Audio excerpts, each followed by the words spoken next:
గారి మాట కాదంటే ఆయనకి కోపం వస్తుంది. అప్పుడు అయ్యగారు ఏం చేస్తారో కాస్త ఆలోచించండి. ఏదైనా మార్గం ఉంటే చెప్పండి.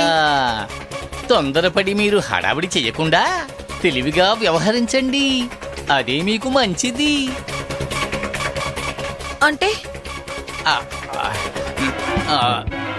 అయ్యగారి మాటకి అవునానండి. ఎవరైనా ఆయనకి వ్యతిరేకంగా మాట్లాడితే కాళ్ళు చేతులు విరిచేస్తారు. మీరు ఎంత అందంగా ముస్తాబైనా మీ మొహం చూడరు.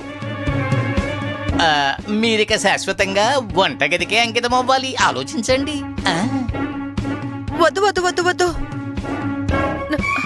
నాకు మీరు చెప్పింది బాగా అర్థమైంది. మీరు సత్యం పలికారు దాము గారు. ఈ మాట చెప్పి నాకు జ్ఞానోదయం కలిగించారు. మీరు చెప్పినట్టే చేస్తాను.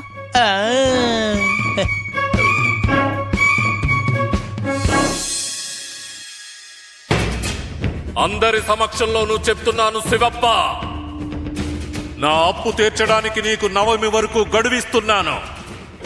తీర్చలేకపోతే ఇంకో మార్గం ఉంది. నీ కూతుర్ని నాకిచ్చి పెళ్లి చేయి.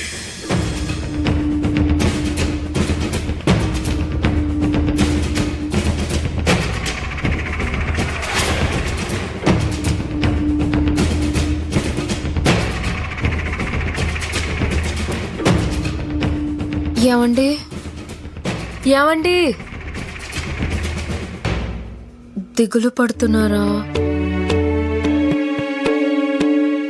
అమ్మా అమ్మా, నిద్ర వస్తుంది, రామ్మ పడుకుందాం. వీటిని లెక్క పెడుతున్నానమ్మా. పోనీ నువ్వురా, ఇక్కడే నా ఒళ్ళో పడుకో.